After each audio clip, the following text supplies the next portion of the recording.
This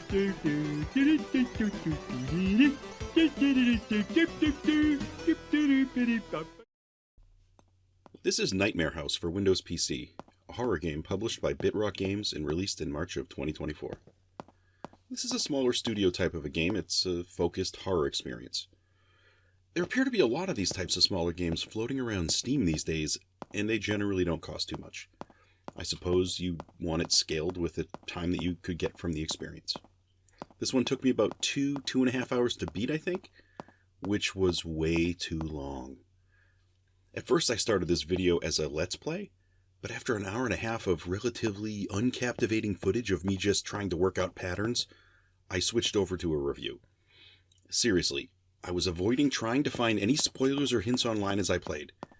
And after a very long series, of incorrect calculations, I did a brief internet search, and it brings me to the one issue that I had with this game.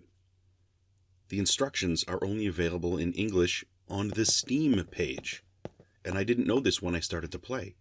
Because it was just a title in my Steam game list that I decided to install, I didn't backtrack to the Steam page. The game is you in the middle of a nightmare. You wake up in bed, and there's a piece of paper on the table in your room. If you read it, it's in Italian. The problem is I don't speak Italian, and these are apparently the instructions on how to play this game.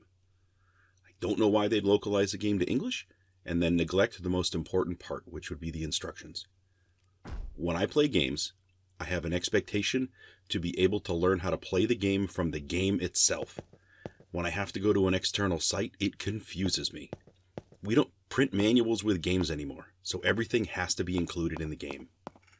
But once I understood how the game was supposed to be played because I read about it on the Steam page, I could finish this one in 15 or 20 minutes. I just had to spend so much time to get to that spot. In retrospect, it was frustrating. Nightmare House is definitely a limited experience. There are really only 3 or 4 things that you can actually interact with on a normal day as you play this game. And the goal of the game is for you to get to day 6. And at the right time on day 6, you need to open the front door, and that will get you out of the Nightmare House. That's it. Everything in between is just repetition and maybe sometimes a little bit of creepy confusion. Fundamentally, the 2 most important things you interact with are going to be your bed, where you can go to sleep, and then there's what they call, in this game, a tool on the coffee table in the living room. The tool is a gun. They don't call it a gun. It's a tool. I'm guessing that helps it get through the Steam sensors. I don't know. But it's a gun. When you wake up, you walk through the house. There's always going to be a creepy guy in the living room downstairs, and he doesn't talk, he just stares at you. Looks really weird.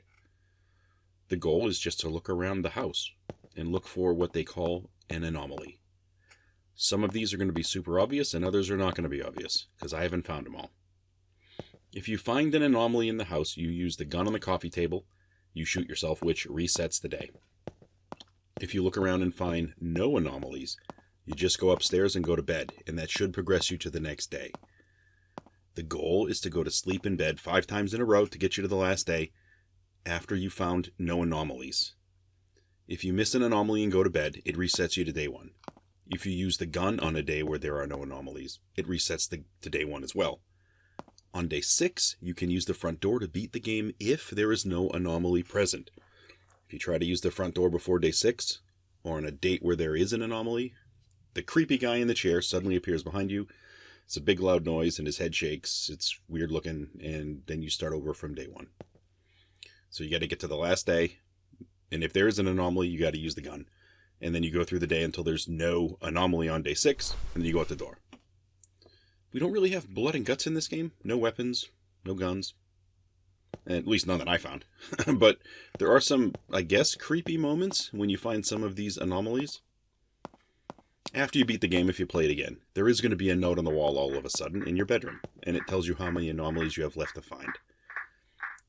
I don't know. I think I have 4 left. In this game, I've gone to bed on days where I found absolutely nothing in the game, and it resets the day, so I'm definitely missing things. Some things are not obvious. But the things that are obvious, it's usually, once you've gone through, it seems pretty obvious when some things happen. Suddenly it's not dark outside through the windows. That's a definite difference I noticed right away. Once there were some weird sounds, and on other occasions there were doors that were closed downstairs normally. They were suddenly open. Once I saw a bunch of bloody footprints walking across the floor. And I even found a new person standing in a corner staring at me. Very strange. These are visually obvious, so I don't have a problem finding those. But to find the real weird ones, I found myself looking really close to specific details in the game, just to see if I could spot anything out of the ordinary. I mean, I'm counting meatballs on each plate in the kitchen. I'm counting 6 chairs. I'm looking at specific paintings up and down stairs. There were definitely times when I was completely overthinking this game.